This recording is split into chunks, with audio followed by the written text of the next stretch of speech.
आसान हुई जिंदगी के साथ साथ रफ्तार से होते हादसे भी बहुत ज़्यादा बढ़ गए हैं।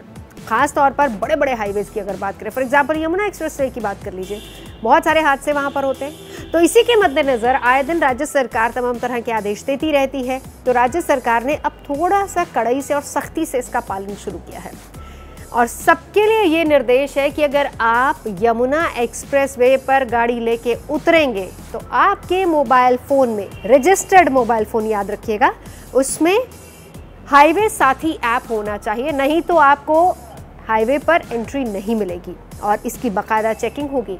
और अगर आपके मोबाइल फ़ोन में वो ऐप नहीं होगा तो आपसे कहा जाएगा कि आप वो ऐप डाउनलोड कीजिए। अगर आप वो ऐप डाउनलोड नहीं करते हैं तो फिर आपको एंट्रेंस वहाँ पर नहीं मिलेगी। तो एक नया इनिशिएटिव है, गूगल मैप के साथ साथ इस ऐप को भी डाउनलोड आपको करना पड़ेगा। अब हाईवे साथी ऐप को डाउनलोड करने का मकसद क्या है ये भी हम आपको बता देते हैं और इस हाईवे साथी ऐप का मकसद क्या है इसको भी समझना बहुत ज़रूरी है। दरअसल हाईवे साथी ऐप अगर आप यमुना एक्सप्रेस वे पर चल रहे हैं तब आपको डाउनलोड करनी होगी। मानना इसके पीछे की सोच ये है कि इससे हम रफ्तार और हादसों को कंट्रोल कर सकते हैं। तो हाईवे साथी ऐप जब आपके मोबाइल में होगा, आप जैसे ही यमुना एक्सप्रेस वे पर एंटर करेंगे तो उसका सर्वर यमुना एक्सप्रेस वे के सर्वर के साथ अटैच हो जाएगा और उसके बाद आप किस रूट पर जा रहे हैं, किस स्पीड पर जा रहे हैं, गाड़ी कहाँ कहाँ रुक रही है, कहाँ कहाँ तेज़ी से बढ़ रही है, ये सारी जानकारी उस सर्वर के थ्रू कंट्रोल रूम में लोगों तक पहुंचेगी। कंट्रोल रूम में वो लोग होंगे जो कि आपकी रफ्तार को और उस पूरे हाईवे को कंट्रोल करते हैं।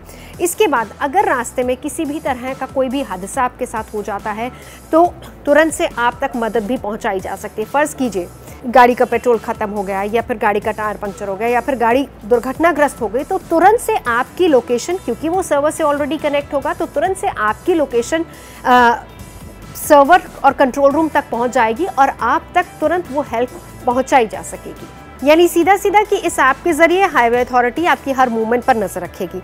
अब इसके साथ साथ गाड़ी चालक का मोबाइल नंबर भी उनके पास होगा, साथ ही साथ गाड़ी का नंबर भी उनके पास होगा जो कि कंट्रोल रूम में जिसकी पूरी जानकारी आपको दी जाएगी। तो ऐसे में ज़रूरत पड़ने पर हर तरह की मदद आप पर समय रहते पहुंच सके, इस ऐप का मकसद सीधे सीधे यही है। इसके लिए बाकायदा जब आप एंटर ही करेंगे हाईवे पर तो एक बूथ वहां पर बनाया जाएगा और उस बूथ को बनाने का मकसद भी ये है कि आपकी मोबाइल को चेक किया जा सके कि वाकई आपने हाईवे साथी ऐप को डाउनलोड किया है या फिर नहीं किया है, और वहीं पर अगर नहीं किया होगा तो फिर आपको डाउनलोड करने के लिए कहा जाएगा। इस ऐप का कड़ाई से पालन हो, इसके लिए नोएडा प्राधिकरण की तरफ से यमुना एक्सप्रेस वे पर 2 बूथ लगाए जाएंगे, यानी कि आगरा की तरफ और नोएडा की तरफ दोनों जगहों पर बूथ लगाए जाएंगे जहां से चेकिंग होगी सबसे पहले कि आपने मोबाइल में वो ऐप डाउनलोड किया है नहीं किया, और अगर आपने डाउनलोड नहीं किया होगा तो फिर आपको कहा जाएगा उस ऐप को डाउनलोड करने के लिए। इसके साथ साथ इस पूरे हाईवे की जो देखरेख है वो यमुना प्राधिकरण करता है। तो फिर यहाँ पर लगातार जिस तरीके से पिछले कई दिनों से देखा गया था कि दुर्घटनाएं हो रही थी, तो मकसद सरकार का और हाईवे अथॉरिटी का सीधा सीधा यही है कि इन दुर्घटनाओं पर पहली बात लगाम लगाई जा सके और दूसरी बात अगर कुछ ऐसा हादसा होता है तो जल्दी से जल्दी तुरंत सबसे पहले वो मदद पहुंचाई जा सके। तो हाईवे साथी ऐप आपके सफ़र का साथी भी बनेगा, साथ ही साथ सुरक्षा की भी गारंटी देगा। तो जब भी हाईवे पर निकले ये ऐप ज़रूर डाउनलोड कर लें।